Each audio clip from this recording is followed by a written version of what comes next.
We need to be honest for a second.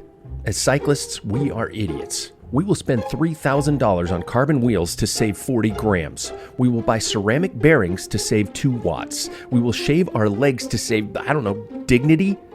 But then we hop on the bike, and 10 miles later, our lower back is screaming, our hands are numb, and our knees are tracking like a broken shopping cart. Stop blaming the saddle. Stop blaming the stem. It's your fit. My buddy Sam at Ambassador Cycling doesn't guess. He uses technology. He uses lasers. He uses actual science to map your weird lopsided body to your bike. Because here's the truth. A $10,000 super bike that hurts to ride is just the world's most expensive coat rack. Don't guess. Get fitted. Ambassador Cycling at ambassadorcycling.com.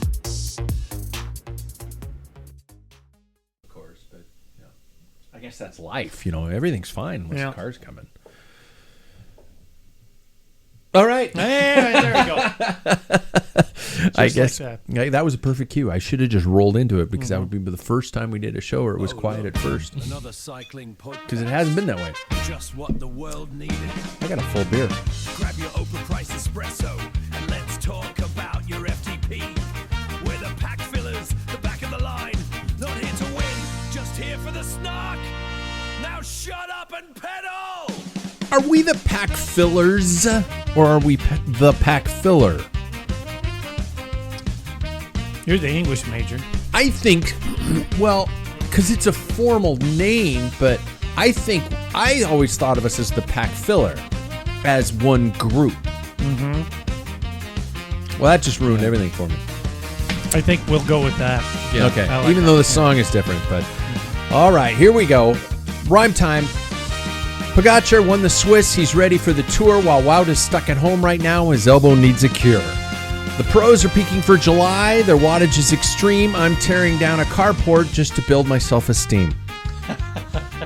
And park an RV without paying over $200 a month. Welcome to episode 533 of the longest-standing podcast on the grand sport of cycling. We are the Packfiller Podcast, and since 1999, we've been providing sarcasm, cynicism, and attempts at laughing at the sport founded by the working class and currently dominated by the dental professional populace.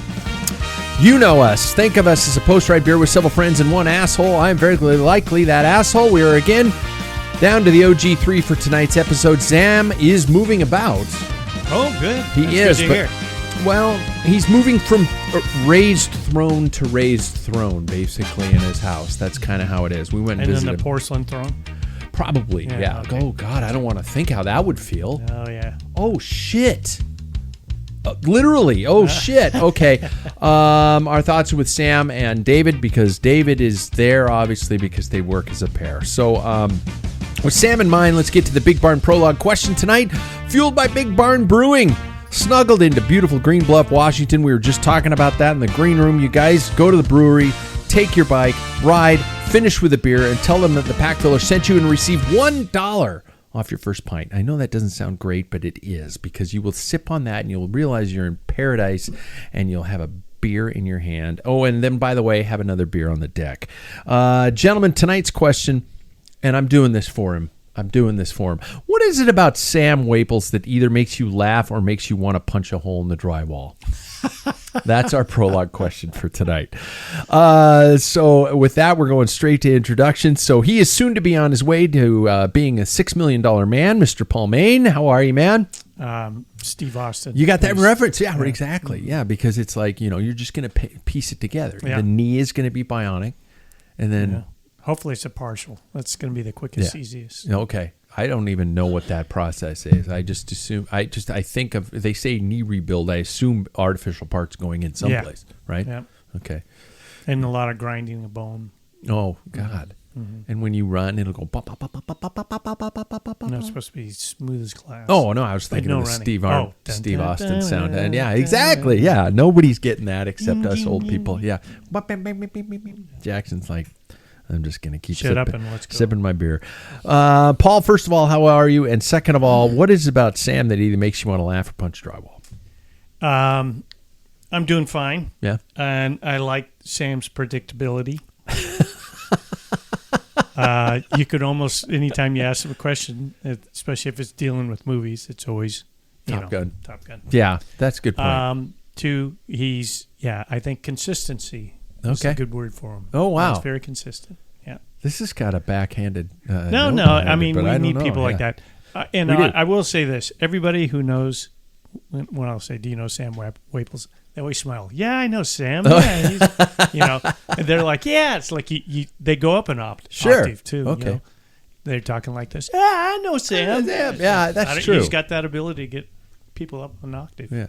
Maybe it's because when he sees people, he goes, hey! Yeah. Kind of like that. All right, man. I like that. Next off, he's going to have a beautiful new timed Alpe d'Huez. I promise. Mr. Jackson Bolger. How are you, man? Good, thanks. I mean it, I promise. Friday, it's going to rain. I can't work on my yard, and so I'm just going to wake up in the morning and dedicate that whole day to building a bike. Wow. We'll see how far I get. I bet you're able to finish the whole thing. You think? You think? That would be really cool. I would love to make that happen. Okay. All parts in. Mm-hmm.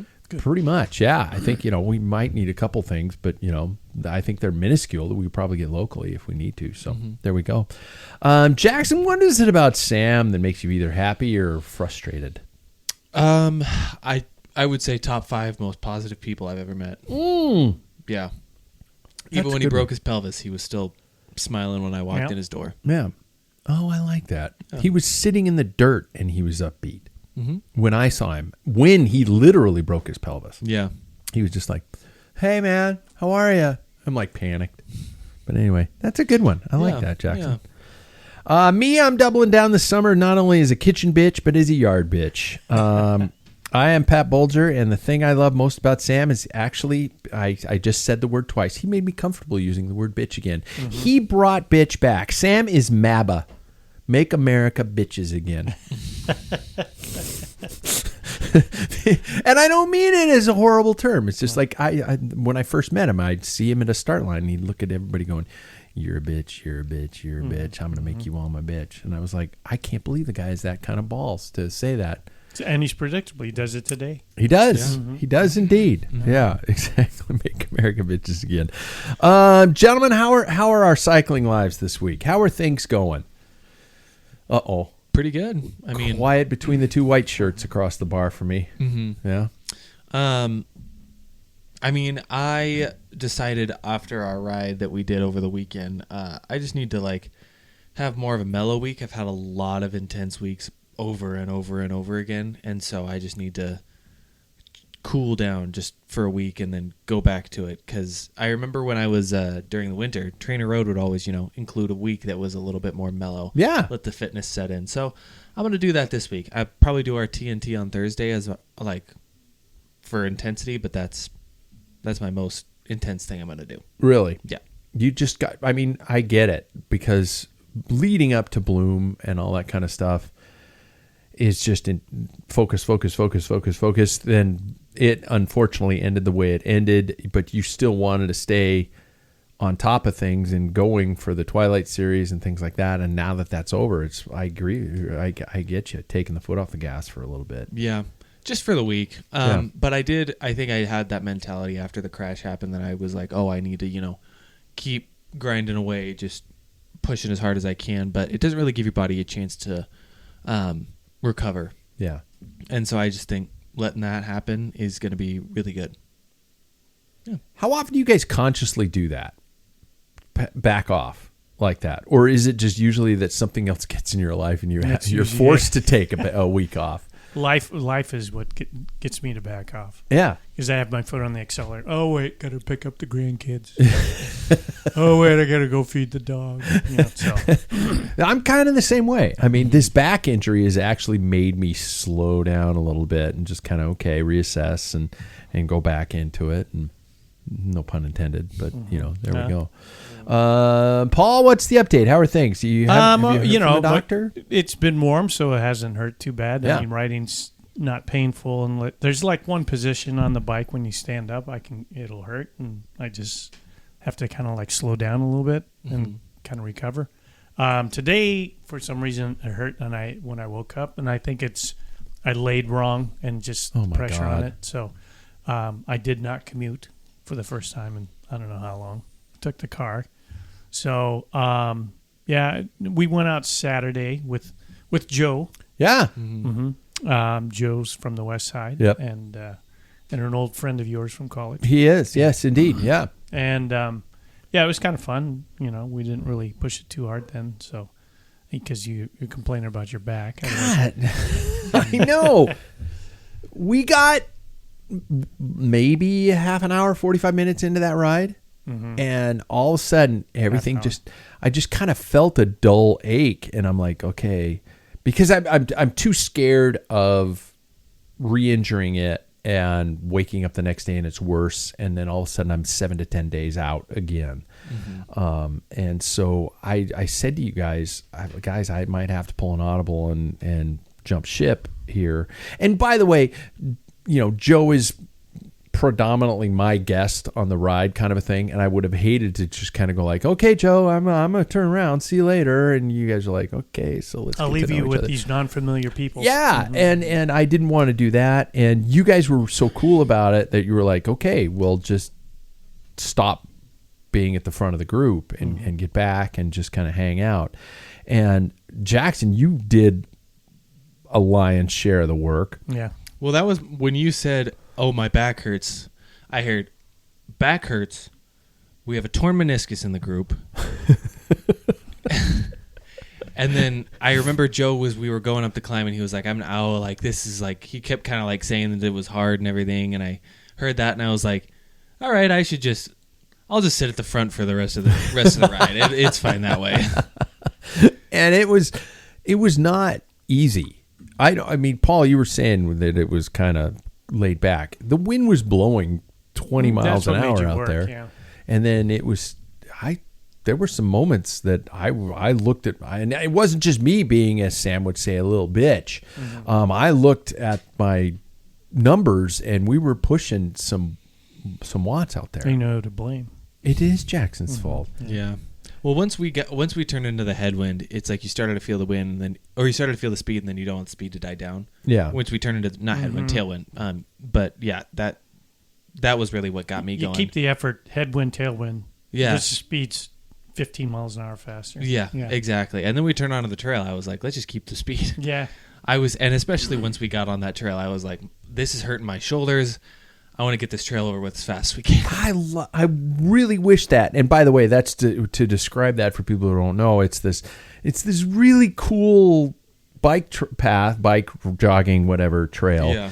How is it, 9 miles, 10 miles? It's maybe? 11. It's 11, and it was built quite a while ago. It's this beautiful path, but the problem is, ever since, there's bumps, there's roots, there's cracks, and you're just riding along and all of a sudden, hey, so anyway, and next thing you know, nasty if you're not hanging on to the bars. Yeah. And like I mentioned jokingly to Joe, it's like, there's a lot of roots and stuff that pop up, and they're always in the shade. And they're almost inevitably in the shade. So, yeah. Which makes sense because that's where the trees are and that creates the roots. So, but oh my God. And some of them, they're painted with a little bit of paint, and you're like, okay, that doesn't look good. Oh, geez, next thing you know, you're an inch shorter because your vertebrae been compressed.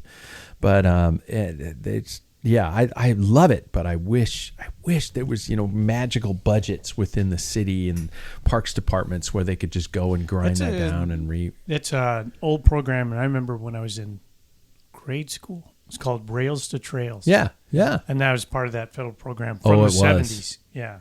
So there's always problems with, you got federal funding that gives you so far, then the state, and then, parks are hurting. So they're not going to give too much to that. And who maintains it? There's all kinds of things. It's done, and so they just walk away from it, and next thing you know, it deteriorates and it turns into shit, and then everybody's racing gravel. Yeah. I do have to say that part of me is a little bit okay with just a few more races kind of scattered here and there because, oh my God, that post-ride beer was delicious. And I'm always the first one to go when we're about 8/10 of the way down, just going, are we just having one? Are we just having one? And you guys were cool. You guys were professional enough to go, yeah, we're just having one. I had things to do. You did have things to do. Because there have been times where we've had two, and I've ridden up the South Hill in a happy state of mind. I'd do 2 or 3. Wobble, wobble, wobble, wobble. Yeah. Yeah.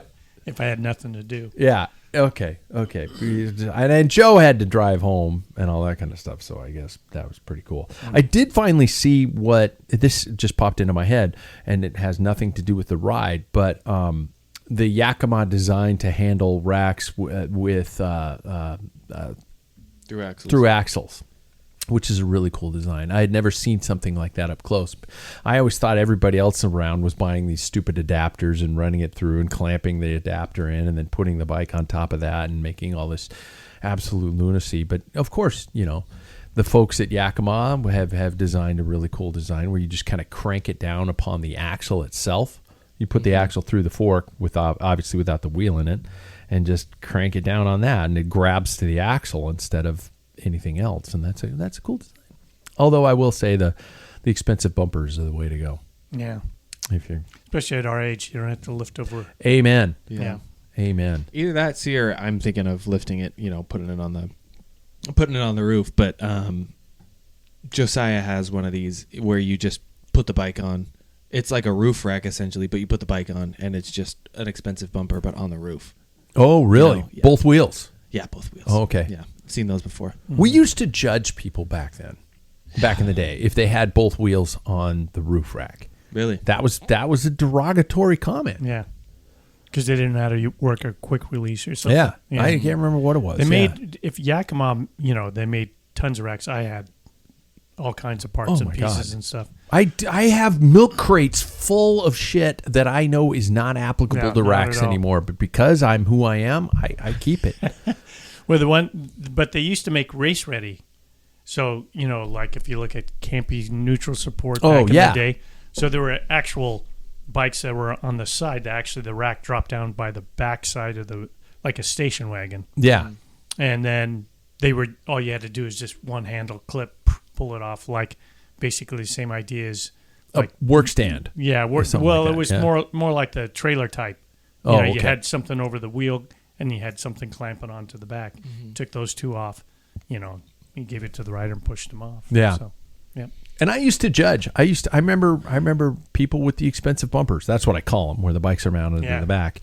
I used to judge like hell. And then Roger, drink, who, by the way, freaking won his age group at the Ironman 70.3 this weekend. Pretty so impressive. Way to go, man. I mean, I bash triathletes, but that's freaking impressive. That is freaking impressive. But was he second overall time wise? Was he? I don't know.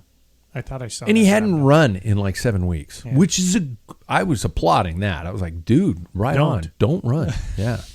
You too, Jackson. No, I'm kidding. Because I just signed on to do a 5K with you guys later. Oh, yeah, you did. I forgot about that. Yeah. So where at? What? Where? It's out of the fairgrounds. Oh, yeah. Yeah. It's like a night run. Actually, it's like at 8 p.m. or something. Is it like a negative split put on? Yeah. Probably, yeah. It is. Mm-hmm. But anyway, Roger had that rack, and he was putting it on his car, and he went, see, all you got to do is go down to the between the fork and the front wheel. And I went, oh, shit. Oh, okay. Wow. And then my wife and I in COVID bought an RV like a lot of other people, and are probably upside down financially in it. Because you drive those fucking things off the lot, and it's like, congratulations, you just lost $40,000, or something like that. But anyway, we bought a Kuat rack for the trailer hitch for that thing, and I was like, oh my god, I'm putting that on our other car also whenever we're not, because it is just so nice to just go and you're gone. Mm-hmm. And they don't move. The hitch is rock solid, and it's, oh my god. But we used to judge people. If you didn't take your front wheel off, you were a biker. Mm-hmm. Or a tourist, mm-hmm. But if you front wheel down, or a Fred. Off, down, or a Fred, mm-hmm. front wheel off, you're cool. But you had to stagger them. Yeah. Front bars back. Go front, back, front, back, front, back. Yeah. Which is what they do. Yeah. Automatically now. Yeah. Well, because it's just a spacing thing, you know, because you can get bikes closer together if the bars aren't touching. So I'll tell you what, though, I have only ever personally owned a front wheel off rack. Yeah. Because you were trained well, and we were a house, a dedicated home, and you followed the freaking rules. Right. And I remember when I was graciously let own the car when I was given the car, I remember begging for that roof rack to keep it on there, and I'm very happy that it's on there, and I'm not complaining. Oh, yeah. However, it is a bitch to put on when you have just crashed and you have all sorts of road rash all over you because your spouse. I've never taught Maria how to do it. Yeah, and I mean, why would I? Yeah, like she's never gonna take my front wheel off and put it on, and so. Each time that I've crashed, we've had to put the bike back on the roof rack, and I've had to do it both times. And this time it was broken, so it's like flailing all over in the wind. Yeah, we were both putting that bike on the car, and it was like, oh, this sucks putting this on here. Yeah, but it's like tying your dead aunt to the roof. I mean, that's pretty. That's a movie reference. There. Yeah. So that's definitely a complaint that not a lot of people will have to go through, though. So. Yeah, but you got to have a car with a trailer hitch in order to use the expensive which mine bumpers. doesn't. Yeah, which is also annoying. Yeah, and you have to pay U-Haul like $300 to put it on. Is that how much it is? I don't know. Oh God, because that's not too bad. Sure. Yeah, I don't think it's a kit. Yeah, I just have them put them on, but you also think Maria's got a 2006. Do we get a new car with a hitch? All that type of stuff, Yeah, so. you eventually just get a new hitch, and you're good like that. Yeah, no, I get. Plus, you got to buy the rack, which are not cheap. You were telling me about places to buy racks, though. Facebook Marketplace, I found one for $250. That is two. Yeah. It's a two. It's a two like yours. Yeah. And it was $250, and he was like, "I'd be willing to pick it up." Oh my God! Some people just want to get rid of them. And the quads have an internal lock on them. You pull out of the structure and lock it onto the front. It was. Wow. Yeah. I guarantee you, I'll look on Facebook. Keep going, but I'll look on Facebook. I will tell the people of the podcast, when we bought it, it was during COVID, and there were like 2 racks left. We paid $800 freaking dollars for that rack, which is a reason as to why I am not a financially stable human being. So say that price again. $800. I literally found one on Facebook Marketplace. First thing that popped up. This is Kuat 2-bike rack for $420. How old? Does it matter? They don't have. No, they're bomb proof. Is it electronic? Exactly. Is it a disc rack? It's a disc. Yeah, it's in great condition. I mean, it's in Wenatchee, so it's kind of a ways, but but still, there's a shitload of them. I mean, it's go there, pick up a rack, go for a bike ride, and go to Leavenworth, drink some beer and eat sausage. Yeah, go Jesus Christ, I could do that for a living. Yeah. Just sell the racks over here for $800 and pocket the cash. You mentioned this. It kind of makes me think. It makes me think about like even when we were riding with Joe on Saturday. And he's like, "Hey, where do I get that old bike stuff?" You know. Oh God. And there's plenty of it around. Yeah. And the stuff that I got was like, I'm thinking I'm going to replace the jockey wheels on the derailleur. I'll polish it clean, and it's like spotless. And that brand new was almost $2,000. Yeah. You know, who knows? Probably 2019 when it was purchased, and here I bought it last year, and it was like $890. Yeah, it's crazy how like. People who have a lot of money will just be like, who cares? Well, you can have it. And when things change or trends change, if you don't care about, there's stuff that's just dumped. Yeah. You know? So, yeah. I need a new bike. Shit, Here we go. I just saw one on Facebook Marketplace of Canyon Aero for $4,800. I'm serious. Yeah. Wow. That's where Josiah got his kind of gravel group? bike. It's like, I think it was Ultegra, but it was Di2. Jeez, wow. Okay, that's not bad at all. So it's like my generation. Yeah. I'm seriously considering, and I will say it right now, I'm seriously considering buying the group set from Sam. Yeah. He has a 3T built up with SRAM Force. And he would take all the parts off, and I'd just buy the parts. I'd have to buy wheels, obviously, because it's a gravel bike, but put that on a road frame. Yeah. Yeah. Might as well. Might as well. Mm-hmm. All right. I'm having beer tonight. I don't care. I rode today and I did yard work, and my watch said I burned like 1,400 calories. I can drink until I puke. I bet you burned even more than that on a ride. The Packfiller podcast does not recommend drinking until you puke. Please don't do this. Drink responsibly. I do want to remind people that we are the official voice of the Everett Performance Omnium over the weekend of July 10th through the 12th in Everett, Washington. Hey, everybody, come race a brilliant 3-day omnium of criteriums, or just race and watch the others, or just watch. Grab a wristband for me, laugh at my dad jokes and mispronunciation. That was ironic. Yeah. Of the riders' last names. Details can be found. Jackson will also be co-announcing with me at revoracing.com. Jackson, is there something about the weekend you're looking forward to, just to kind of plug the weekend and things like that? Is it your last big race of the year, even though it's early July? It will probably be. I'm saying probably because who the hell knows where life's going to take me. Yeah. But it will probably be my last big race of the year. Yeah. I officially am signed up for 2s, 3s. Okay. And I also just really like the West Side. Sometimes it's fun, change of scenery. Mm-hmm. Yeah. Sea level. Yeah. Yeah. We have all the oxygen now. Yeah. Yeah. Yeah, exactly. We're way, way, way high up. But these are also my favorite type of races. My body's built for this stuff the best, so I'm excited for stuff like this. And as two people who've done a good amount of announcing, what are you looking forward to about a bike race? Sorry about the 24-hour race. That's a bike race. All these other bike races, Fondos are bike races, but a classic one in its own essence. You mean like a true road crit. race? Yeah, a crit. True yeah, crit.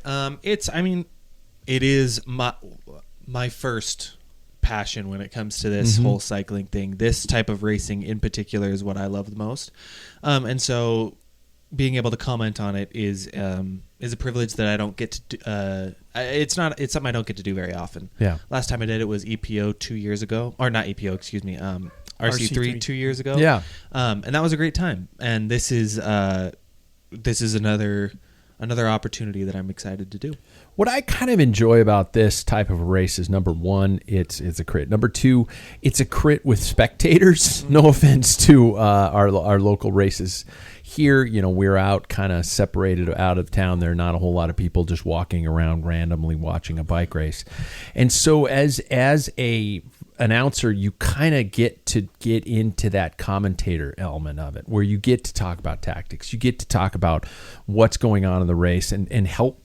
I don't want to talk down to people, because then I would get a job at Peacock, but you get to at least kind of tell people about the strategy of the race. Tour de France in 2 weeks, everybody. Yeah. But you get to talk about the ins and outs of the race. Yeah, Christian. Yeah, exactly. Yeah, he's wearing a yellow shirt. That's because he's first. But they do say anyway. They have to. They have to. Absolutely, it's because they're two good guys, but they're 1,000%. Yeah. Even though I'm really bitter about the fact that they're including one extra person in their commentary team this year. Nope. Yeah. Voldemort? Yeah. Are they really? Yeah. Wow, The move is a bitches. part of the whole scheme. It's crazy because I don't. Oh, go ahead. No, I think it's going to be more of a post-race kind of a commentary live show. Turn it off. Yeah. Oh, it's good. Anyway, EPO. Yeah. But you get to talk about the ins and outs of the intricacies of the sport and what people might be doing tactically, or what a preem lap is, or get people excited about it, and that kind of thing. And so I'm looking forward to that. I really enjoy doing that. And the last one I really, really got a handle to do was kind of our Spokane Downtown Crit, which is so much fun, because it just naturally, you build that enthusiasm. You, as somebody on a microphone, get excited because the race is exciting, and that audience kind of, it's not your audience, but it's the race's audience, kind of gets engaged and things like that. And so that's so much more fun. Speaking of EPO, my friend Roque from down in Belize, he came up and brought a kid from Belize that got into the Pro 1-2. I think he got third at I think it was the Waterville. Oh, at Bloom. Yeah. Okay. And the crit thing was a little bit foreign to him because they don't do as many crits as they do up here. He did. I think they just had their national championships down there, and sorry, Roque, I can't remember. I think he podiumed, and of course the Williams brothers are down there. Yeah. And stuff. So he did really well. But at Bloom they went and did our training race, and the kid won. Yeah. So It was the were week you I there? wasn't there. Oh yeah. Yeah. Yeah. So anyway, and then they went down to northern Georgia stage race, and he won the overall there. Jesus. So he's coming up. Roquet's bringing up, and he's trying to get more juniors and more people from Belize to come up. And I think this is his way of giving back. And they're going to do Baker City, and I'm going to point him to EPO. Oh, man. Yeah, so bring some crews. And Well, now you know you got to come. yeah, and the kid did. I'm talking to you. Well, yeah. You gotta come. Yeah, but he also did Tulsa Tough, and he finished top 6 and I think it was baby, I Cry Baby Hill. Whoa. That kid. So Wow. I think he's 18, 19 years old. Okay. So Paul, Something to what look would be, I know that because the RC3 crit, you were like, I can't be on the microphone. I can't do this kind of thing like that. What would be a job on mic that you would feel comfortable doing at an event like that? I'm just wondering. Would you be like the guy walking around just getting random quotes from people getting... the clown. Really? Yeah, that's all I could do. Because 'Cause my I mics can't have a call it. pretty goddamn good wireless range, is all I'm saying. Yeah. I had, because I had to cover the RC3 once, and I thought, this is not my shtick. I don't do anything, I can't call. It's kind of like getting in front of a podium with no prepared text or something. Yeah. It's like, ugh. And and you guys have that ability, probably being on stage, that, not that I And have just fright. Years of doing it. Yeah. Yeah. And it just comes, flows out of you guys. And even Sam, he filled in. I thought he did really good. That's not me. But so I had to do call-ups, and I thought, I know what I'm going to do. I'm going to find the guy and then say, call up, number blah, blah, blah, blah. Yeah, yeah. So-and-so, and then say, what's your favorite color? That type of thing. What's faster, whistles or snow? Yeah, just obscure things. Okay, But- Ryan, if you are listening right now, Paul doesn't know I'm doing this. But Ryan, if you were listening right now, Paul will attend if we bribe him. If we bribe Paul, he will come and he will be our.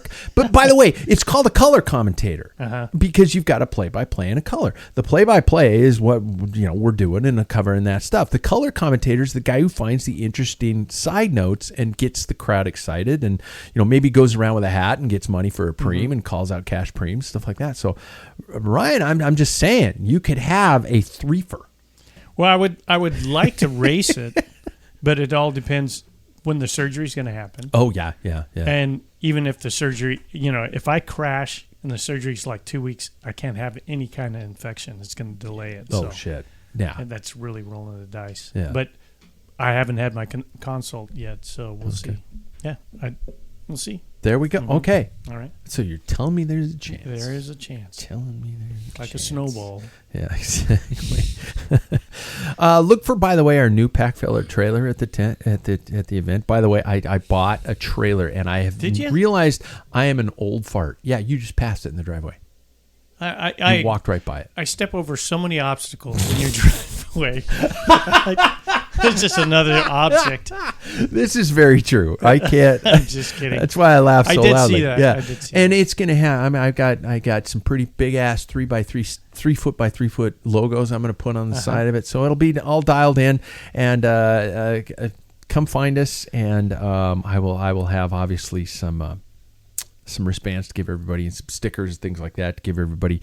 And I just like that I've spent the last genuinely 26 years as an event announcer, primarily being just a creepy guy who pulled up and had a sound system in his car.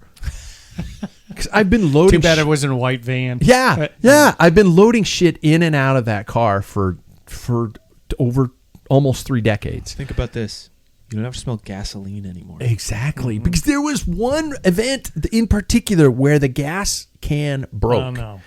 Inside my car. Oh. And I had to drive to northern Idaho with the gas fumes there and back.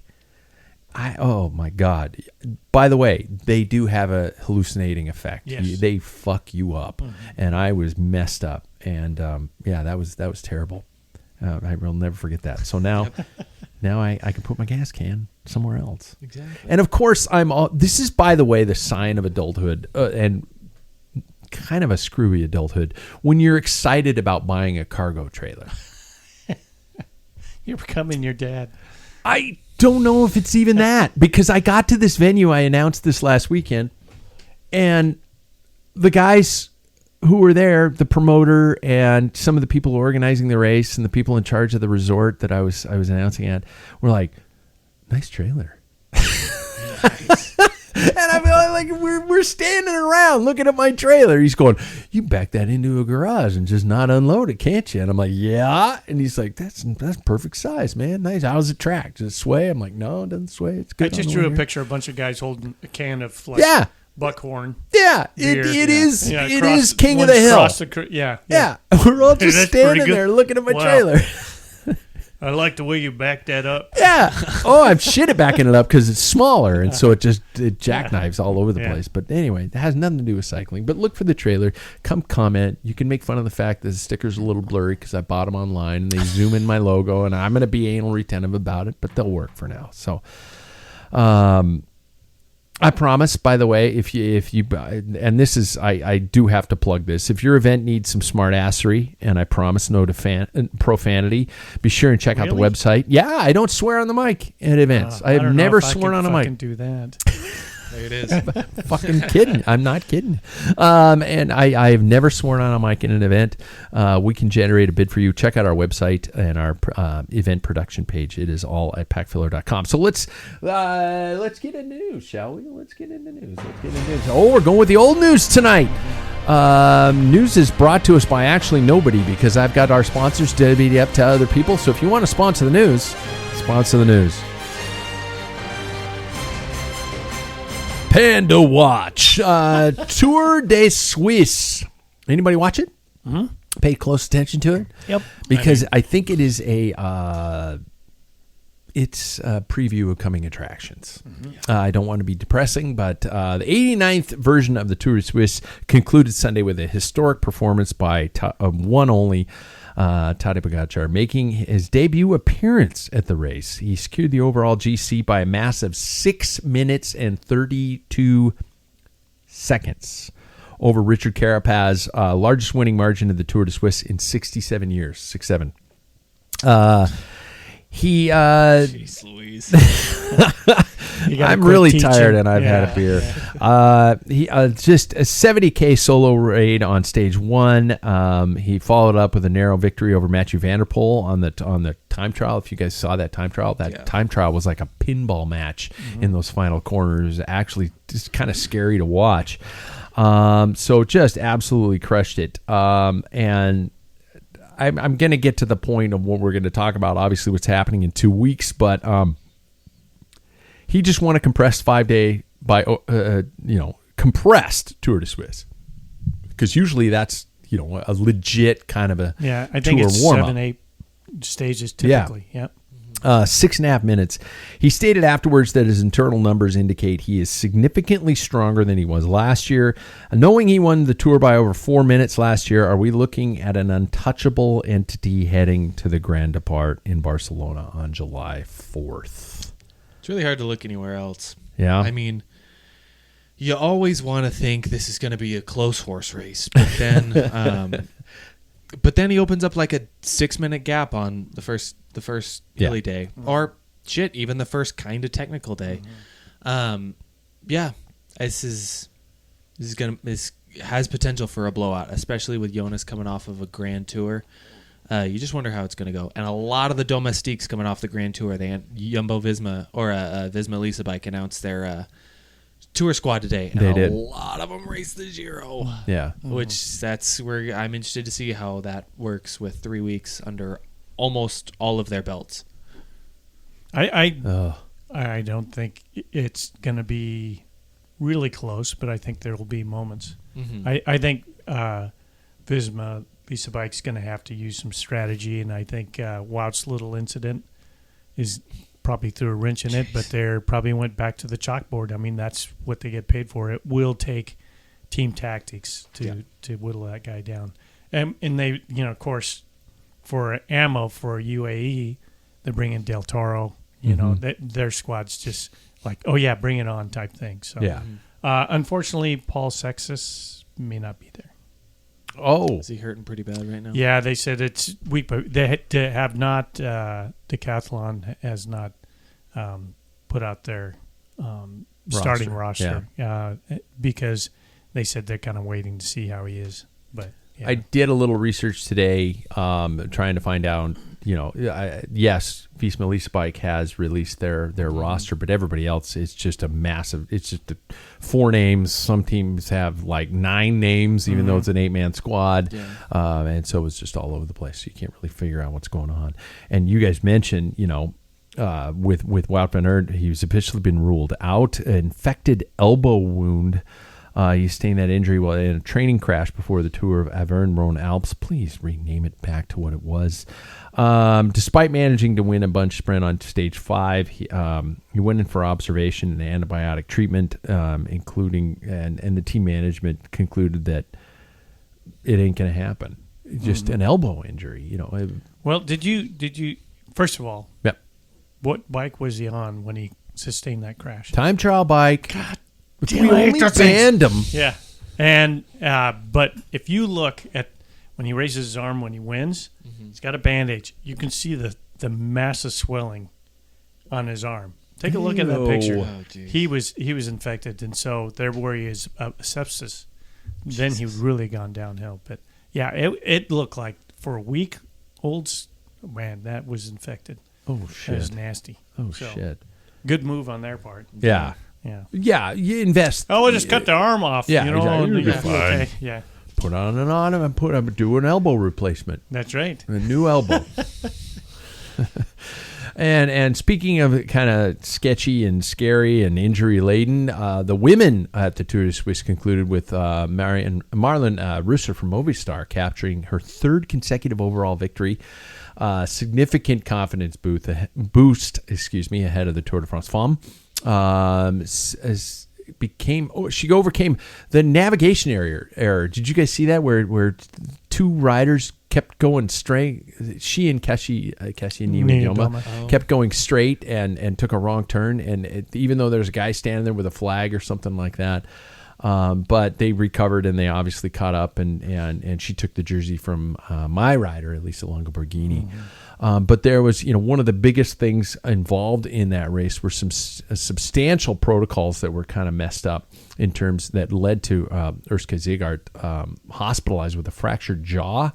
She crashed on an uneven road surface, sparking intense criticism for the peloton regarding the choice of race infrastructure and the speed of safety interventions on high-speed sectors. And not to go back to the guys, but that heavily affected Tadej. I remember at that point, I think it wasn't the time trial. He was cooling down and staring at his phone, and people were trying to get a quote from me. He's like, "Dude, you got to piss off right now. Yeah. I've got way bigger problems to deal with right now." And absolutely, the emotional draw on that one had to be huge. And then he was inspired by that to even the next day just kind of decimate the field again. I don't know about you guys, but if how do you react to situations like that? If something, we don't want to think about those moments, but I don't know about you guys, but I would be like, if something like that happened, I'd be like, I'm gone. I'm out. I quit. I'm going to go sit in a hospital room right next to somebody, even though they're probably going to be fine, but I would want to be there. I guess Urska said, no, keep riding. She did. Okay. That's what I heard. I don't know. Yeah. But, a couple of people said he talked on the phone. He said, she's okay, but I want to get there as soon as possible. I mean, they're like you and your wife. They've been together forever since they were young. Yeah. So, there's certainly an unusual bond between the two. Are we... I mean, we keep going back to this, or with crashes, with people complaining about course situations, with rider safety being obviously a huge issue. Are we looking at just the bikes are too fast and the courses that used to work are just not going to work anymore? I mean, you hear UCI calling down rules that now finish stretches have to be a specific amount of dead on straight. minimal amounts of road that has to be dead straight. Are we now looking at the fact that just because rider training is so much higher, that bike technology is that much higher, that they're just going too fast on standard roads? Or are we just dealing with people who were born and raised on Zwift and can't ride a fucking bike? I mean, I think that was a joke. Yeah. But yeah. I realistically think that this is going to be a conversation that we have probably for the rest of our lives. Mm-hmm. Yeah. Crashes are a very, very unfortunate part of the sport. And yeah, I think we can constantly smack the mole that keeps popping up out of the hole, but I think we might miss it for a little while. Yeah. Well, yeah, I mean, you think about it. The uniqueness of road riding is you're on, roads. Mm-hmm. Those roads, all but one day, like use the Tour, is for cars. Yeah. So they're designed to slow down traffic. When I was at Paris-Roubaix, and where Dave and I were hitting all the cobble sections during Recon Day, which is usually Thursday, a little bit Friday. They have these roads out in the middle of nowhere that they just narrow down to slow people down because people are going through these farm countries, super fast. So how do you? That's just something we have to deal with, I think, as riders. That information. It's a lot easier for us to design here in America, like crit racing and a circuit race, that people have a chance to see. That, I mean, for safety reasons, I would think that people would be able to go like 1, 2, 3 laps going, oh shit, that pothole, or there's like that rain gutter turn 1 at Tour de Bloom in the crit. Yeah. So I think we need to make adjustments. Yes, we're going faster, without a doubt, but at some point, what is it as the riders to know what's going on? Now, Erska's situation, there's no way. I think it would be too hard for her to really get that information. And, I just think it's important for you to know your course, and that's part of the UCI and USAC's rules. If you go off course, even if the marshal points you, it doesn't matter. Yeah. It is your responsibility. And I think I know a lot of riders that have no clue. They just get on the bike and go, and I'm like, what the hell? You don't even know where you're going. Yeah. That's just not – you need to know where you're going and try and get – and you guys have both been where, pre-race stuff, as you're on the line saying, hey, on after turn 1, we've had issues with this. But they're very cautious. But there seems to be people coming back, that was a terrible course. Yeah, but you were warned. Yeah. We can't – they can't resurface the road, Yeah. So anyway, that's even to think of poor Sam sitting in his situation right now. It's there. He hit a just stump that was kind of hidden in the apex of a corner in a mountain bike race, and is the race director, are all good race people are good, all good friends of mine. It's not like they were like, oh, fuck it, that stump's fine. Nobody's been there hit for it. how many years? It's been there years? forever, and just random. He happened to have changed his line a little bit or took a different line or something like that. Sam, I'm sure, would be able to attest to this. And he hit the stump. I mean, if you were to do that, if you were to take every little element of a course, road, mountain, gravel, whatever it is, and suddenly say that is a hazard, guess what? We're all trackies. Yeah. We're all going to be racing on a velodrome because you can't control so many of those elements. Exactly. And rider safety is huge, yes. But at what point I'm not going to say that it's UCI's fault. I'm not going to say it's riders error, but it sometimes is a little of both. Unfortunately, people that fall into that situation like Sam. Yeah. Thanks for effing Frank taking care of that. Yeah, exactly. It's not going to happen on that stump again, but there'll be another area. Yeah. But there's always that sacrificial lamb, unfortunately, in my opinion. Yeah. And I don't know. I'm not saying I want to always be that person, but if I crash, I keep that in mind. It's like, man, that's not a good spot, but I know better now. Yeah. Or they'll fix it or change the course. So, there's no way you can go through, designing courses like I've done in the past. It's like I try to look for every hazard possible. You can't. Absolutely. You cannot do it. Yeah. And you've got to, it's almost a prediction-based game. You're going like, okay, we should probably put a hay bale there. We should do this. It's not like you've got an insurance adjuster out there with you going, this must have this, that, and this, and the other things over there. I mean, now, when you talk about like Dylan Groenewegen and what was the crash in, was it Tour Poland, where the barriers were just... Groenewegen and Fabio Jakobsen. Was that Jakobsen? Yeah. Oh, yeah. That was Tour Poland. Where the barriers were just horribly put together. That's where you kind of go, hey guys, this was a mess up on your point, but there, you can't just have everything covered. There's not going to be a plastic bubble where you're all completely safe. It's out.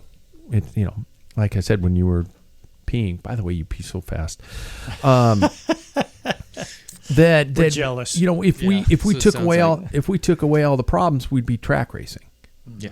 It'd be just, and then you'd find something else. Well, the humidity was up and the track was slippery. Yeah, exactly. So, and speaking of the UCI, there was an interesting little disciplinary control. This title of this one, Hot Seats and Bare Chests. The race jury at the Tour de Suisse sparked an intense social media and technical debate following the time trial. And after clocking a absolutely crushing time, Mathieu van der Poel, and like I said, it was like a video game watching those guys come through. He was issued a 500, I'm assuming euro fine. Swiss francs. Oh, Swiss francs. Oh, of course, it's a Tour Suisse. Oops. By the race commissaires for, quote, inappropriate attire while on the hot seat. Because the temperatures were well up in upper 80s, low 90s. That's Fahrenheit. Over 30 C for everybody else. He had unzipped and removed his speed suits to sit bare-chested while waiting for the final rider to cross.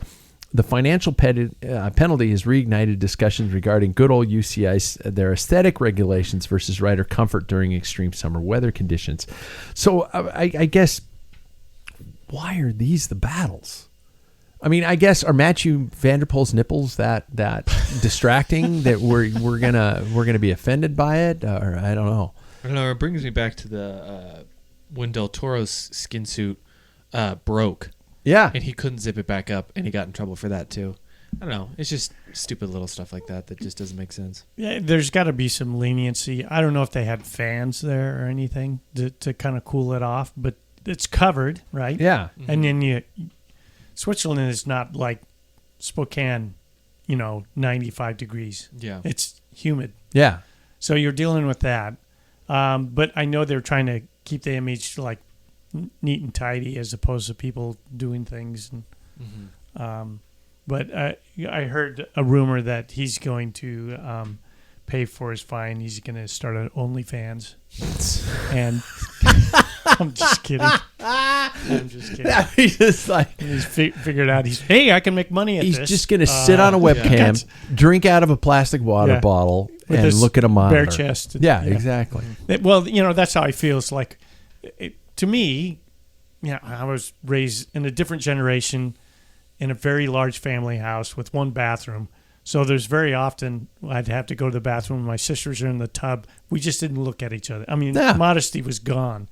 Nowadays, I pick up my grandson from a pool, and he's got a shirt on. You swim with a shirt? Yeah. And, it's changed.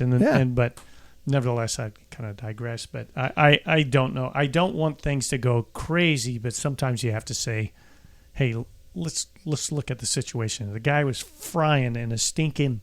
Yeah, it wasn't even a speed. I mean, it was a speed suit, and not a skin suit. Yeah.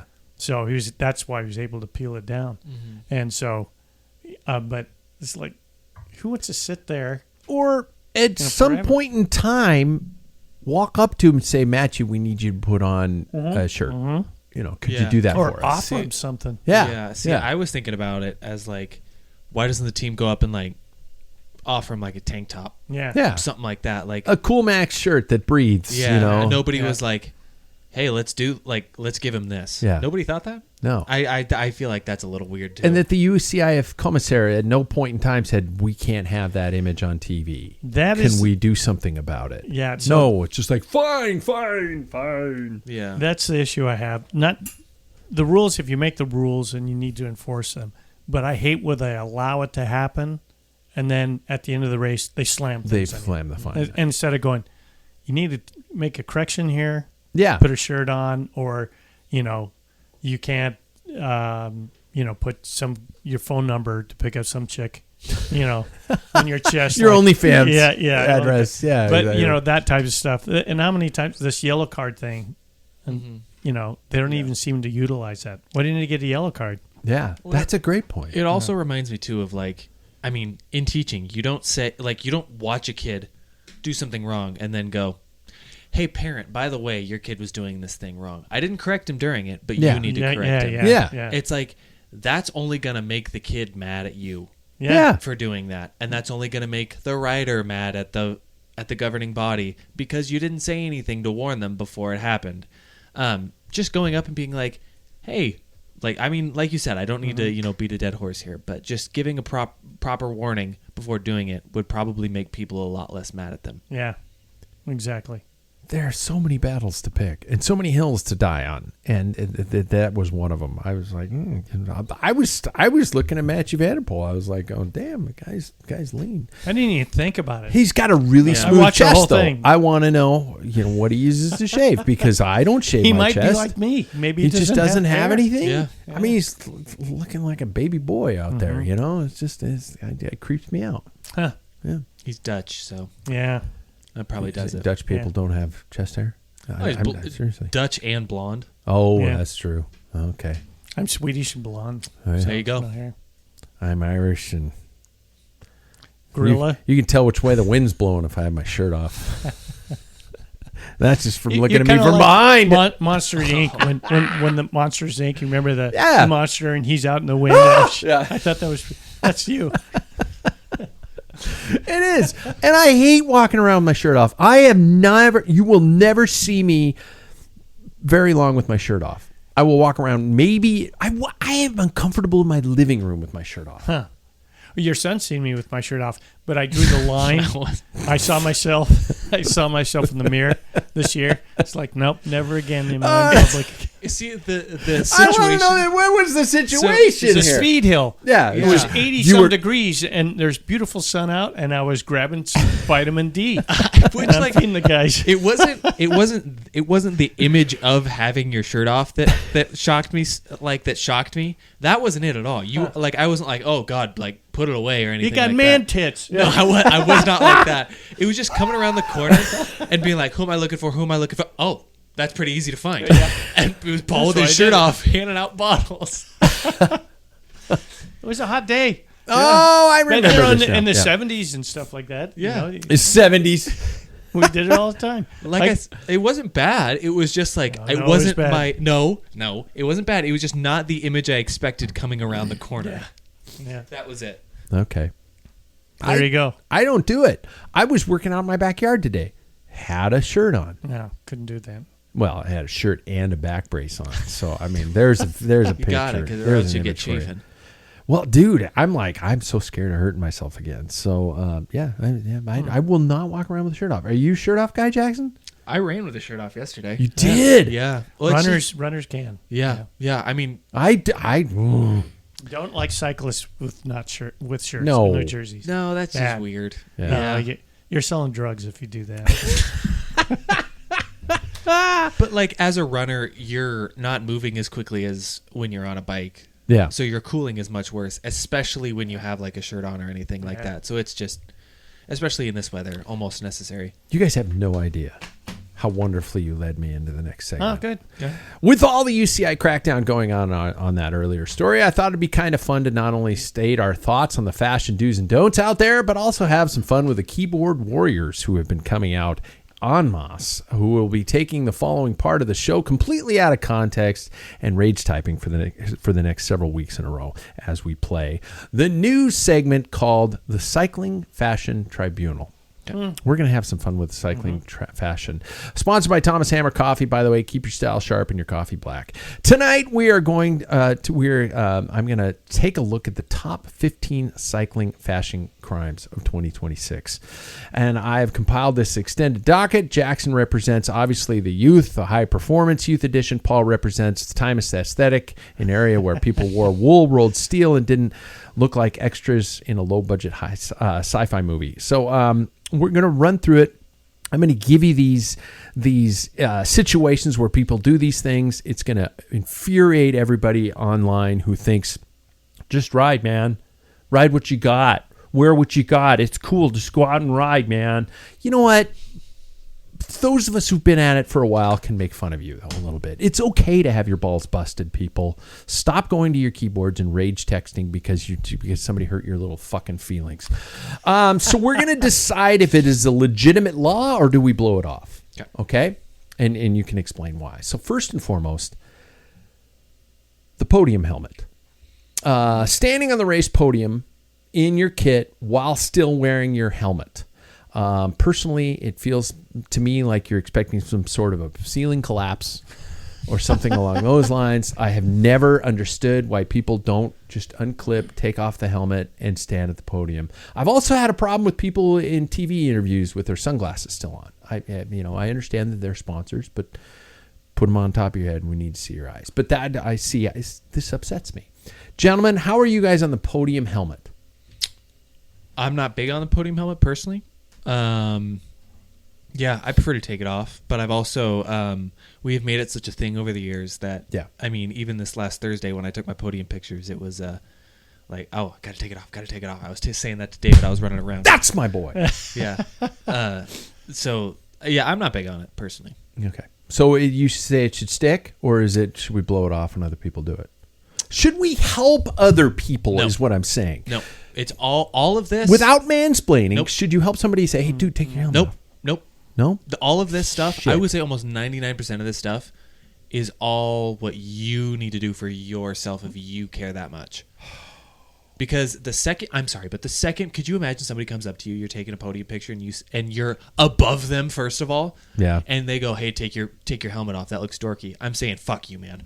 Are you? Okay. Yeah. Now, what if you said it differently and you said, dude, it'd be really cool if you took your helmet off? No, then you're talking down. Then you're patronizing me. But you're not. I'm just saying that picture would Leave be it. more memorable if you Leave took it. your helmet off. Leave it. Okay. Paul, how are you? Let them. No, I don't want to. Yeah, because if you're people like Paul and I, could you imagine looking at a picture and going, damn, I look dorky. Now I got to internalize that for another month until I get on a podium again. Well, you should have listened to me. But no, then that's them for them to discover themselves. Yeah. All right. Yeah. Paul, how are you on the helmet rule? As a general, I know why probably some pros have it. They leave it on longer than I remember ever. Like that was the first thing you took off. Yeah. Pretty much, Especially because we grew up without having to wear them, and so it's like having a microwave on your skull. Exactly. Yeah. And even now it's just a habit. I just, I don't need it right now. It's just like wearing a safety belt. You know what I mean? It's like I'm not going to, I get out of the car, how am I going to know if I fall down or what's going to catch me? That's, so yeah, I can understand at that level, but on the amateur level, if you're not sponsored, some of the glamour in the old days was when they raced without helmets and everything. I mean, you knew that person by face. It's really hard. We got glasses and helmets and that type of thing. Now we know by the style, the rider, and if you follow races, but there was something kind of, you knew every detail of this person. Yeah. And for an example, there was this morning ride group that started back in 1986, and I joined it in 96 and did it, I think, into the 2000s. And there's people who, every winter we'd get together for, like a Christmas holiday thing. And it's like, I'm riding next to anybody. No.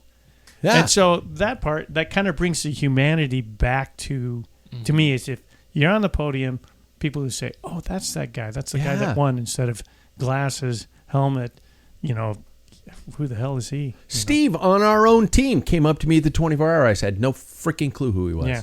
Not only the fact that I went, oh, he's bald. I didn't know Steve was bald. Well, yeah. Well, say it over the air. Well, I did. He is bald. And he showed up. I'm like, who's this random guy talking to me?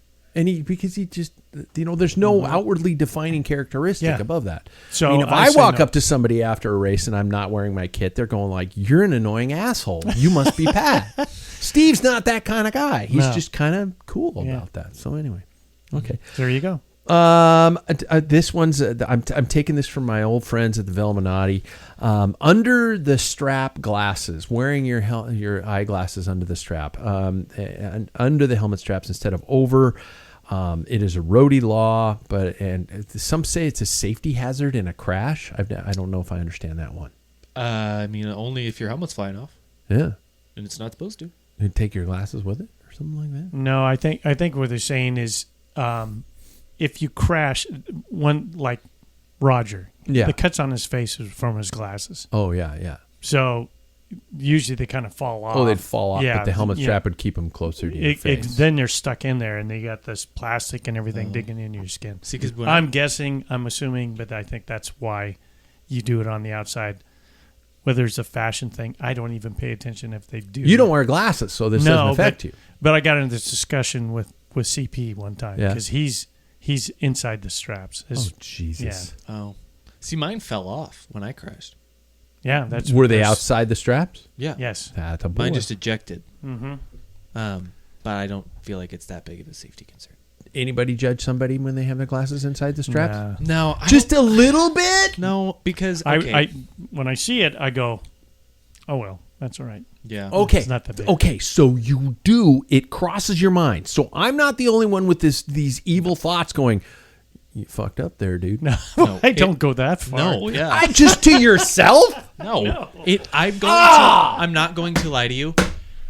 There is You're all liars. No. You're just lying for the sake of the podcast. I'm putting No, myself you're the one out sitting there. on a throne of lies. You smell like beef and cheese. I'm not going to lie. There has never been a time in my life where I have noticed that. I notice it everywhere. That's crazy. And I have want to help never people out, noticed it. but I would be mansplaining. See, Yes, you would. don't. Yeah. Stop it. But somebody at some point in zip it. time told me. Yeah, but how did that make you feel in that moment? Who told you, first of all? Velluminati. Okay, then you found that out on your own. I did. Exactly. No, this is what the point I'm making. So you're saying we all have to go through life figuring shit out on our own. It's like, wow, falling off a cliff hurts. Who taught you how to do taxes? Nobody. Exactly. And you do them now, don't you? Maybe. Yeah, exactly. You got to figure shit out on your All own. right. Okay. Next one. Please, God, say you guys are going to agree with me on this one. People who wear underwear under their cycling shorts. That's just a health concern. Yeah. I would probably say, hey, dude.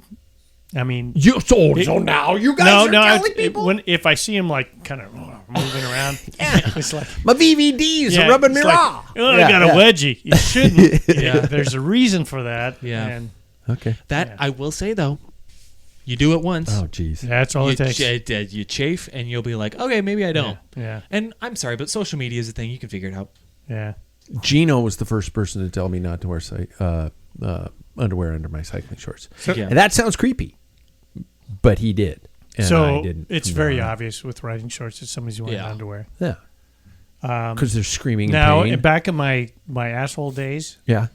there was Cat 4 that went by, and I saw he had, briefs on. Definite Yeah. seams. Yeah. Yeah, and I said, "What are you wearing, Hanes? What size is that?" I mean, like what? See now And that. I was got a bit of a but diaper I back was, there. yeah. See now that's a sin nowadays. Is that a You depends? suddenly Are get you wearing depends? Nice. Babe pamper boy. Yeah, hey, pamper boy. See, we can But use I the did. butt So, but chops. when you got, shamed on that? What kind of underwear were you in? I as I said, there were probably BVDs. Yeah. So Does that I was brand even boxers. exist anymore? I don't know what they do. Boxers. Boxers? Well, it didn't take long, but 3 blocks, and I was taking those Ow. suckers off. Yeah. So, Wow. Boxers. That's Yeah. like well, that's look like how old I athletic am. shorts. Like who the hell wears boxers? Horrible. That's how old I am. That's crazy. Since I was in 3rd Well, grade. boxers were better for the That's why sperm my count. testicles are between my legs. Got to get them away from the body. the heat, Not the a heat single kills bit the of sperm. compression. Yeah, Yep. exactly. All right, this one's. I'm going to call this the Coffee Ride Stormtrooper wearing a arrow helmet on a group ride. I wear an arrow helmet on every ride. Whale, But- what do you mean though? Oh, TT. You're saying a You're TT. talking Yes. TT? Okay. Yeah. I'm sorry, but you are a bit of a dork if you do that. I will Thank say, you. Are you going to tell somebody? No. Because you want to know what I'm going to do? What? Never ride with them again. I will say that's also they're never going to know. They're never going to know. They're just going to keep making these errors without any assistance. Because there's such thing as I look in the mirror and I hate myself. And so I'll eventually just do that. Like when I saw like the Visma riders riding with a TT helmet on, they couldn't have loved themselves that much looking in the mirror. You know what I mean? Yeah. I mean, you surround yourself with enough people who tell you look cool. Well, then no one's saying that No. on a road right now. Yeah. No. What I do if somebody pulls up and we're riding a 2-line pace line, Yeah. and I'm pretty chatty. Yeah. If I look over, I'm just thinking, "Fuck, I'm out of here. I can't talk Really? to this guy." Okay. Yeah. Okay. That's how and then he's going to realize no one wants to ride next to me. It's a freaking helmet. Yeah. Yeah. That's what it is. Yeah. Yeah. Look like But one of the then guys who gets shot in Star Wars. Yeah, but I leave it up to people like you who are very vocal. That's going to set them straight. I don't want that's blood the on problem. my shirt or anything. But you're the one that. This is the thing. I'm not the one who's saying anything, but I'm judging. Okay. I am passive aggressive. I am a pussy. Isn't that in and of its essence like at the core of being a human? You look at each other and you're like you're sizing each other up. Like, is this a threat? Is this a threat? Is it not? Like, we all judge by. Now you guys are eyes. saying you judge. You guys see somebody with the glasses over the helmet strap, and you don't at least notice it No, and because say that it to doesn't yourself. matter to me. No. Oh God! But we know it's a rule violation. But, geez, Louise, Okay, I'll keep going. you're making me lose my words. I know. I'm just poking the bear here. Ankle socks. Rolling up to a bike ride in ankle socks. It doesn't look very good. It does not look very good. We had a I'm violation at this the weekend. point right now. We had a violation this weekend. With Joe. Yeah. I have no problems. I am at the point where I'm tired with high socks. I don't like them. Wow. I am done. With high socks. High socks. Not a fan of the anklets, but because it's the extreme, it's the pendulum swinging the other way. Well, you got Popeye calves, and no sock can stay up there. Well, now, what was it? I was watching like Unibet Rockets, Yeah. and I think it was one of the cycling things, and they're going out for a ride, and the guy says, "You guys aren't wearing your Aero socks?" No. And he's got a spray to keep his socks up. I'm like, when you have to apply something to hold it, no. You've gone too far. Mm-hmm. Too far. So I'm just below where the calf muscle starts to stick out. I like them a little higher. Crew length socks. That's about right. Yeah, Yep. that's a good way to phrase it. 6 to 9 depend. My calves hang lower than everybody else's, kind of like my Just like your testicles. balls. Yeah, exactly. Pretty much. Just to remind everybody. So I have to have 6 because it like the Rive socks we got from our older kit. Yeah. They were longer. They're 9-inch, and they just bag. Yeah. I've got there's no way for me to keep those things up. So the original socks were shorter. They were 6-inch cuffs. That's what I have to use. Yeah. So Replica team kits. Showing up with a fully decked out Visma-Lease bike kit on a ride. on a ride. It's not my thing personally. No. But you're okay. So again, you're going to let it happen, but you're not going to judge. Are you going to ride with that person again? See, I guess this is how I have to just soften it up for you guys. You know, it's, again, softest podcast out there. Yep. I mean, do you associate yourself with people that do that? No, I mean, I don't. I used to have a La Vie Claire jersey that I rode. See, it's a tough. This one's tough because you like every other sport in the world wears jerseys. Absolutely, like, it's a great marketing method. So, like, I get it if people want to wear it. Like Kate Courtney, for instance, who oh my God, that crushed was national champions this really weekend. impressive to me. She is cool. Yeah, Aiming for and the Quinn Olympics. Simmons, yeah, That's what she's for. yeah. That was really impressive. But she put out her She Sends Foundation jersey to wear, like to buy from Rafa, and it's like I think I'm fine with the jersey, but the full kit might be a little much. Does that make sense? Yeah. No, I'm with you. Should there be a second version of the jersey? I mean, this is a weird rule with cycling. No. I when I see back in the, and I still abide by when I first started, like pro kits, you don't wear if they're a current team. You're not a part of the team. But if it's a defunct team, that's kind of like nostalgia. Yeah. So like Molteni or, Brooklyn Gum. Yeah. Da-da-da-da. I always used to say if the team no longer exists, you're okay. Yeah. But I would not buy the full kit. I wouldn't buy socks. I wouldn't buy the, shorts. I wouldn't buy the jersey's about the only thing that, and maybe a casquette. Yeah. That's the only thing. Because I see like, Rafa sponsored riders sometimes wearing like EF jerseys. And I think that's kind of fine. I'm fine with that. Or like, the casquette, I think that's fine. The whole kit eventually is like, are you like, it immediately makes me think like, are you on the team? Did they sign you? Like something special like that. Yeah. Yeah. Especially with like some sort of like influencer. So that's a complicated one. And it is a weird, like you said, it's just an odd rule because you see so many other sports. I mean, I think of football jerseys. I think of NASCAR stuff where people are proudly sporting their favorite player's kit. Yeah. But in cycling, it's like, no, don't do that. Because this last weekend, I went to like our local baseball team, Spokane Indians. I went to their game and I saw their hats and I was like, I kind of want one of their hats. Yeah, they're cool. Yeah. But well, you're not on the Seahawks. You're wearing a Seahawks hat exactly. right now. Exactly. Yeah. And so that's what makes it a little bit diluted. It is a weird. Well, I weird think rule. cycling as a whole is not like any sport. No. Yeah. And we're a bunch of oddballs. Yeah. And the way there isn't like, Unibet Rose Rockets. They're trying to get like the rocket thing to carry on so you know who it is. I like that idea. Yeah. I think it's a bit cheesy, but you're going to know where they came from. But, like Movistar. Yeah. That's one of the oldest. You didn't realize that's the oldest, I think, existing continuing pro cycling team. Oh, wow. Yeah. But originally it was Reynolds. I was going to say, Yeah. I think went it back was from one of those Reynolds, old Spanish teams. And then, what's this? Benesto? Benesto. Yeah. Yeah. And then it went through variations of different things. So, but it's the same team, but you would never know that.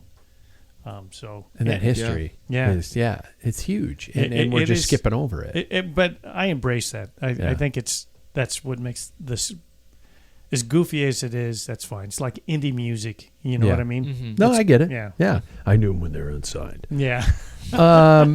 This isn't a fashion faux pas because I'm violating it right now. But at what point in time should a rider be expected to shave their legs? Roadie, obviously. I don't know. I think it's it gets weird when you start talking about like, like what's their body, because then you're kind of like telling people what they should do with their body. Okay. So I feel like I don't know if there is really a time frame. I mean, I think about crashes and there is as we have discovered an aerodynamic like penalty if you don't. So if you don't, you don't, I guess. I something I don't really pay attention to, but I do it myself, so it's personal preference, I guess. Yeah, it's mine is just a personal thing. It's hard to find anybody at a high level that doesn't. Most people, to me, the benefit was massage was a lot more comfortable without hair. My recovery from road rash was a lot faster because I used to race, as a Cat 4 there's no way I was going to shave my legs.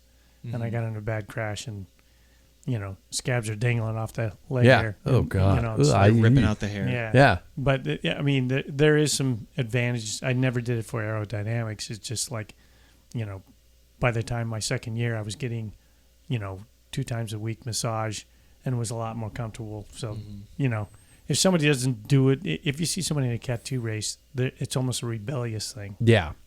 I think so. Yeah. My spouse thinks it's gross. My legs are hairy now. She's known me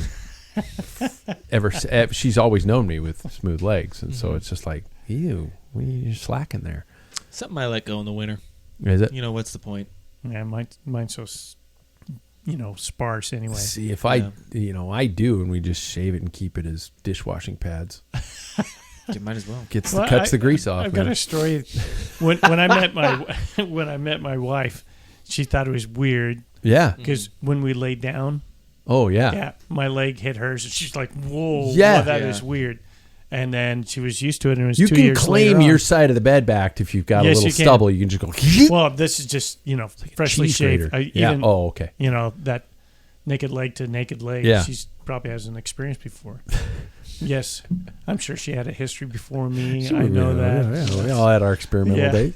So, anyway, went to college, but nevertheless, Got into the Indigo Girls. yeah. So, was it? Anyway, yeah. Anyway, going too far, but we were at a family gathering by a pool, and I was with my little brother and my older brother and my dad, and we're standing by the pool. And Renee confessed later, she's like looking at, here's these, my family, and she's like, God, their legs look so weird. Oh, they got hair on them, and it took her for a split second. It's just like, so I mean, they do get used to it. Yeah. Yep. Yeah. Yep. Visors on helmets on the road. Not my cup of tea, personally. Oh God, you guys are too nice. No, I'm thinking you're in the wrong position because when you're riding on the road, if you have a visor, all you can see is the front of barely past the front wheel. Yeah. Mm-hmm. That's bizarre. Can I ask an actual question? This is not meant to, wind anybody up. What is the point of the visor? I've actually never really known. Is there a point for a helmet, like a visor on a helmet? Visors are supposed to keep the sun out and glare, but if you're wearing glasses, isn't that like wearing a belt and suspenders? I'm just saying. Okay. And like downhill, it's required. Is it? Yeah. Well, they have a lot. You can't wear Lycra either. You have to have baggy. Exactly. That's too fast. Yeah. They're the opposite of UCI. Yeah. Yeah. Like their requirements are got to wear plaid, no baggy shirt. Right. Got to have a visor. It's got to be a flannel that's been to at least 6 concerts. And you got to have like a Bob Marley blunt in the back of your pocket. I'm just kidding. I've actually never really known because I don't think I've ever worn a helmet with a visor before. Yeah. They're big on mountain bike world. Yeah. Oh yeah, I know that. Sleeveless jerseys, gentlemen. Nah. Training. Are you judging people for a sleeveless jersey? I mean, I'm probably judging you for everything you're doing. Now, so But you're he's just slowly not starting to admit the vocalizing fact about that it. you are judging people, even though it's internally. I said it earlier. The second that I see someone, I'm probably judging them in some way, shape, or form. Does that make me a bad person? I think we all do it. I'm gonna judge you. Makes me a bad person, apparently. Yeah, if you think No, I'm a bad- you're just judging wrong. right. Okay. I'm Yeah. judging you about how you're judging people. You That's are all I'm judging saying. me about how I judge people. No, I think, gosh, I had a point there. And I lost it. I only got a couple more. Valve stems with the cap still on. I don't really care about that much. I'm judging you, I'm though. trying to think. I'm looking at him. I'm going, dude, take that. When was piece the of last plant. time I saw someone with that? Now, gravel people, I sometimes understand for using it because Yeah. you want to keep the muck and grime out of Yeah. there. And Yep. same with mountain. Yep. Mm-hmm. Road, I can't think of the last time I saw that. And see, this is also what's tough about asking us these questions is that we are around road racers. Uh-huh. Pretty much that's all we're around. Yeah. And so we don't ever really see Well, anything do we but want what to hang do. around with the rest? I mean, seriously. But that's what okay, now you guys are finally starting to admit that these are things that turn you off, That's that a you will joke, ride you away dumbass. from. No, it's true. The truth is hidden in your jokes.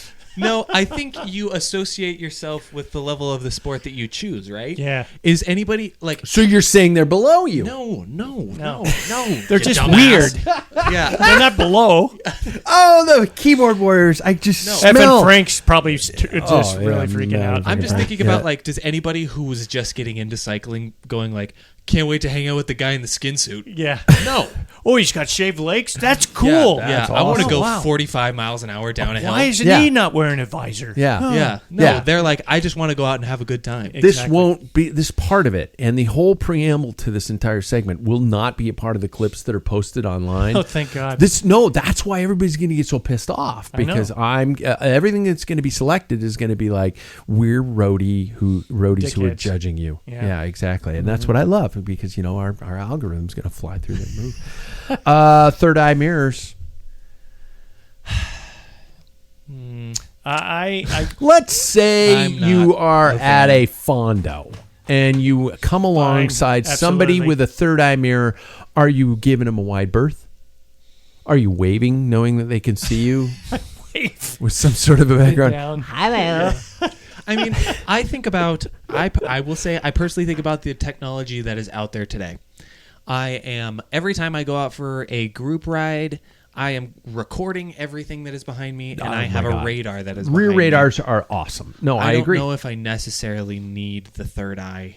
I don't know if the third eye is even a necessary thing anymore. Mm-hmm. You're not Batman. Your head swivels. Now, Yeah. hang on. Yeah. This is a question for Justin. Yes, because the dude wears them, and I don't think Justin wears it to see what's going on behind No, him. he's I think after you Justin wears people. it to fuck with me.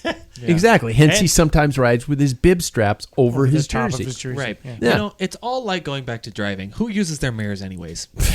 Let's just get rid of them. They're suggestions, not rules. Yeah, that's right. Exactly. All right, here I'll give you the last one. And this one makes me crazy. When it's okay, maybe if you're climbing, Okay. but the people who unzip their jersey all the way. A flapper, Depends on the a temperature. flapper. I think Even so, too. jackets, And when it's it- cold. Nah.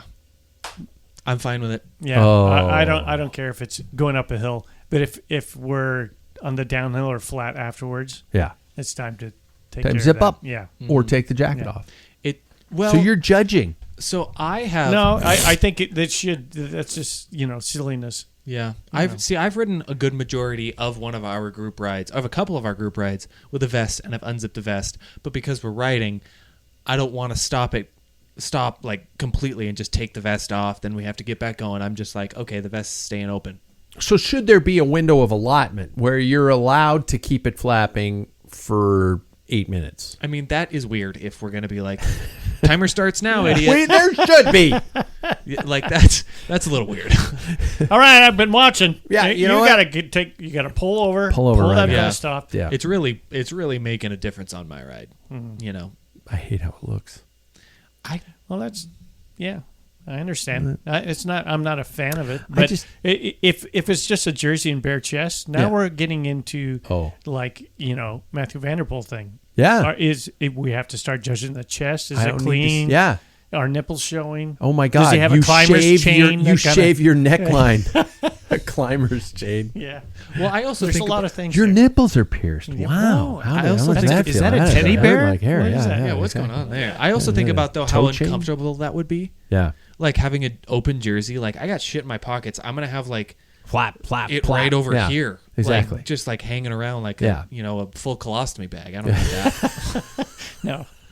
That goes back here. Yeah. Yeah, clearly. All right. So I don't know if you guys helped me out in any way, shape, or form. Apparently, I'm the only one who's showing up and judging people, but I'm doing it with the little voices in But my if head. you say anything, that's when you suck. Yeah. But Yeah. No. but how are people ever going to learn? I know they shouldn't learn. It's So- okay. Just let them be the way they want. We're all beautiful in our own ways, which we are. But at some point in time, somebody should tell you, hey, man, by the way, that looks really stupid. Yeah, but that's the way to never get Like invited all the back to a girls group did to me ride. in grade school. Well, then. Well, you're the one this dumbass is wearing the hammer pants. Well, So they you were deserve cool at the time, and I didn't know That's deodorant on was a you. rule, not a suggestion. yeah. So you're not. I was the stinky kid in You're grade not school. setting up a good story here. Thank goodness we didn't have Axe back in our day. Oh, Jesus. Yeah, we had Axe in my day. Yeah. That's the bad stuff. All right. You guys didn't help me, but that was fun anyway. Let's get to our segments for tonight, brought to us by our friends at Athletic Brewing. If you haven't tried the Lemon Radler or the Salt and Lime, guys, you're missing out. I don't call it beer. It's not really beer, but it is a great refresher when you something healthy and something delicious, maybe after mowing the lawn. my new go. Thanks to Athletic Brewing. So first and foremost, as with always, we're going with Changing Times with Paul Main. And this one's called Really Isn't About the Bike, which is perfectly timed because, you know, we're 2 weeks away from this guy back in our fucking lives. Well, I had to explain the story both to Jackson and Joe. Yeah. There's a regular person downtown who runs a boxing outfit, and I've known him for probably 20 years. And he really got hooked on to the story of Lance, and it's about the bike he wrote. Like everybody else, it really created what he did. Really got a huge interest. Oh my God! I read the book cover to cover. Yeah, I read it. I've had people. Yeah, one guy gave me the book, and I read it, and then people, when I did side work, they gift me like videos of, Lance and all this type of stuff. But he's, and I explained to you guys what happened was, he drank the Kool-Aid, and then when the House of Cards fell down, it was kind of disappointing to him. Yeah. And it really was, because it was a great story. It really was a great story. It was an unbelievable story. Exactly. And so he has a tendency to always, that's his goodbye to me all the time. And then, because you guys are hanging around me, and you're, what the hell's with this guy? Yeah. It's not about the bike.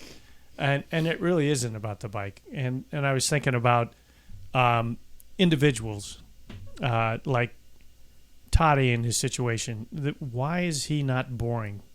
Why is his wins, like even the last day, where I don't know anybody, you've got a 4-minute lead, and he just stomped it for whatever on reason. The attack. On the attack. And it was fun to watch. It made it just like, is he going to catch him? I mean, he's not a boring guy, and he's a good guy. And whether you want to get back to Erska or not, he's probably, as soon as I finish this race, I'm hopping on a plane, that type of thing. I don't know. But nevertheless, these are people, I think we have a tendency to put too much into our heroes. And you're going to be let down. And there's some heroes that sometimes we need to give some birth. Yeah. Like here he is FaceTiming his partner on the phone, and cameras are in his face, and people sticking mics, and it's like, you can see where people are cracking, and that type of thing. I think one thing that I learned right off the bat when I was just going into college, my sister had affiliation with the Seattle Seahawks, so I was able to almost go to any game in the Kingdome, and her connection was the head coach, Jack Patera, had a private secretary that was a roommate. The general manager of the Seahawks daughter was my sister's best friend. So it's like I was in this inner circle with the Seahawks. I had assigned football from Pete Rozelle, who was the commissioner at the time. I had rule books. I was like totally in.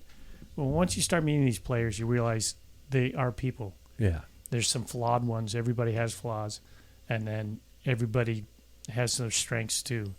And not to push people too far, like Tadej. Just give them some room. If you see him on a ride, just give him some berth there. Maybe say hi, not like, hey, let me have a selfie with you or something like that. Yeah. And they will. People just let other people down. You hang too much on these. They're still individuals. So, and I don't want. I just don't want the sport to be spoiled by Valdemar and all these people. And there was a bad past in cycling, but I think Jonas, he's not as friendly with the press and that type of thing, and he's kind of has his arms out. You got to respect people's personality. Yeah. And like we're talking today, obviously we judge people differently, and so we just need to just kind of give these people a rest. I will go away saying, wow, that guy was an asshole. He didn't let me take a photo with him. But I'm not going to put that out online. No. I would never say it and anything like that. Well, Remco's growing pains. Yeah. It has happened before us. Mark Cavendish went through those growing pains. He was a brash prick. And then as his career grew, he became far more endearing. And, and it's when you're growing up, quite literally in the public eye, it's brutal. Yeah. None of us have to worry about that. Although, Paul and I could talk about the days before social media when I know there were things I did in my youth that were so stupid that I thank God never made it online. Never was recorded. Yeah, exactly. But, and the people who witnessed it have all been taken care of. I've silenced them. Right. They're dead. Yep. Yeah. No, yep. Exactly. But because there are things like that you could run into, and these guys are doing it in the public eye, and that's just, we put them on a pedestal. You're right. We see these people, and all of a sudden they're supposed to be far superior. And no. Yeah, without flaw. Yeah, exactly. Yeah. Thanks, Paul. I like that. All right, Jackson, what do you got for us tonight? The cool down with Jackson Bulger. Always interesting, always question-based. Are we questioned again tonight, maybe? Yeah, and we have really nothing to do with the sport anymore. Oh, good. On this. Dumb sport anyway. Exactly. It's too crazy. It is the summertime, and the summertime is a great time to take vacation. Oh, man. Guys got any vacation plans for the summer? Oh, God. That has nothing to do with riding. Oh. Can't bring your bike on this one. I do. You do? I'm going camping for a few days at our usual spot, but I'm kind of excited. It's the week before EPO, and I'm excited to just relax. It sounds really nice. Yeah. I haven't really just done that in a while. I haven't gone on a trip without a bike in a minute. So I'm excited to do that. Yeah, Paul, you got anything going on? We haven't really planned anything quite yet. Probably maybe a weekend at Leavenworth. Go to Walla Walla wine tasting, that type of thing. But yeah, we haven't really planned. Nice. Since Flanders died, we're kind of like, and which is so funny because originally you guys were like, thinking. we're going to have all this time to go and travel, and now you're not. Yeah, and then of course the knee surgery thing, it all hinges on that too. So that makes sense. Yeah, that makes sense. It's always something, isn't it? Always. God damn it. Yeah. The funny thing is so far my wife and I haven't really done a whole lot of planning, but then the EPO weekend came up, and I am finding myself probably biting off more than I can chew with that weekend in terms of racing and announcing all 3 days. And so we'll see, the races I'm going to take on a day-by-day basis in terms of how things flow and the event goes, and I'm not going to make that my biggest priority. But that is a vacation with a bike. But as soon as that race is over on Sunday, my wife has the rest of the week off, and we are going to just RV our way throughout the Northwest, slowly making our way back home. Nice. We haven't found our other campsites yet, and that could potentially be the kiss of death because RVs are big now. I mean, especially since COVID, people are camping like crazy. You see especially those vans, not conversion vans. That's not regular vans. Sprinter vans. Mm-hmm. Conversion van has a whole different meaning. That's like you have a clown costume and a dental chair, and there are bloodstains on it, and you just, anyway. Candy. Yeah, exactly. Can you help me find my dog? But I am looking forward to that, and I'm not going to take my bike off the rack on the whole way home. I think that's just how it should be. But I agree with you, Jackson. I'm starting to. I have a hard time leaving for anywhere and not thinking about, I got to keep training. I got to stay on top of it. I got to do this. I got to do that. Or I want to. Mm-hmm. We will go to the Winthrop area, and I will want to ride the gravel or the trails there. But then I realized my wife probably doesn't want to, and that's the time when you got to take a vacation away from it. So yeah, it's just time of year. Was interested to hear what you guys were doing. I would like to see a concert every summer yet so far too, and we haven't booked one for that yet either. That's hard to do anymore. Mm-hmm. Concerts are so damn expensive just to get to. I mean, we went to a concert last year and it was $500 for a ticket. Oh, good Lord! No. Yeah, so that was. Yeah, that's too much. It's a lot. It's hard to get to them anymore. I'll spend $100 on a show. You won't find one. Well, it depends on who you're going to see. Well, most of my people I want to see are washed up. Yeah, it's hard to find anymore. All the old, casino. Yeah. Mm-hmm. Yeah. Oh, hell yeah. It's like, Air Supply's touring? Wow. Yeah. I have seen Air Supply live. I do want that to be said. My mom wanted to go, and so we went. Great. I'm all out of love. So lost without you.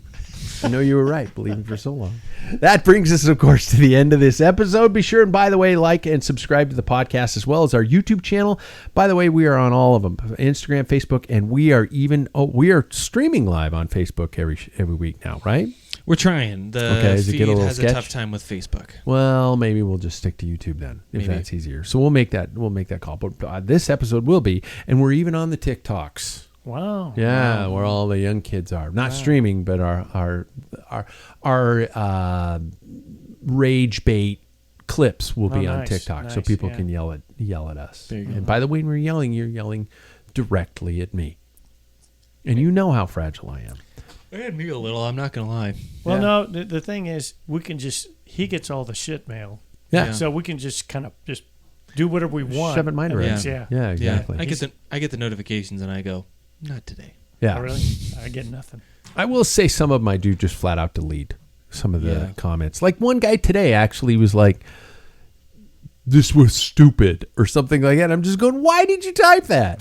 Why did you spend the time typing that? Yeah. You absolute mama-less prick. Okay, so let's go. Gentlemen, tonight's final K has nothing to do with bikes. Wow. Gentlemen, what is the best summer dessert? Best summer dessert. Can be alcoholic, can be just regular sugar loaded, could be grilled peaches or something like that if you want to do that. Yes, I was judging you if you're a grilled peaches guy. Although with ice cream, I hear they're really good. Jackson, what's your favorite summer dessert? I've kind of been into ice cream this summer. Yeah? Yeah. I mean, I'm a mint chocolate chip guy through and through. Oh my God, that ice cream cake my mom brought to the Father's Day the other day. Super I good. just ate the last piece, and I think the last piece was the size of my head. Yep. Worth it. Freaking great. I agree. Paul? I like a good lemon cake that has, natural, maybe use some limoncello in there. Oh, yeah. That type of thing. That's, especially on a hot day, just cuts that phlegm in your mouth. Yeah. Oh, yeah. I'm going to go to the dark side. The other night when we were at my father's place in Montana, I had an espresso, Oh, nice. and on the other hand, I had a shot of ouzo, which is a Greek liqueur, which very, very licorice taste. And I drank those two, and it was just, it's so delicious. Perfect. That's a good combo. Just a sipper. You get your stimulants and your depressants, mix them together, and you're a wide awake drunk. I'm driving. Now, I'm here's kidding. the question. I'm kidding. Don't do I know that. you gotta Yes. go. Yeah. Do you have three coffee beans in your sambuca? They put the 3 coffee beans in there for me, and I didn't think we were at a golf course, and I said, "Do you guys have ouzo?" They're like, "No." I said, "How about sambuca?" And they said, "Well, let me check." And she came back with a double shot of espresso with a beautiful crema on it, and the sambuca with the coffee beans in That's it. And I went, tradition. somebody back there Knows needs a tip, a big ass tip, because Yep. it was delicious. Yep. And it was, oh God, it was. Yum.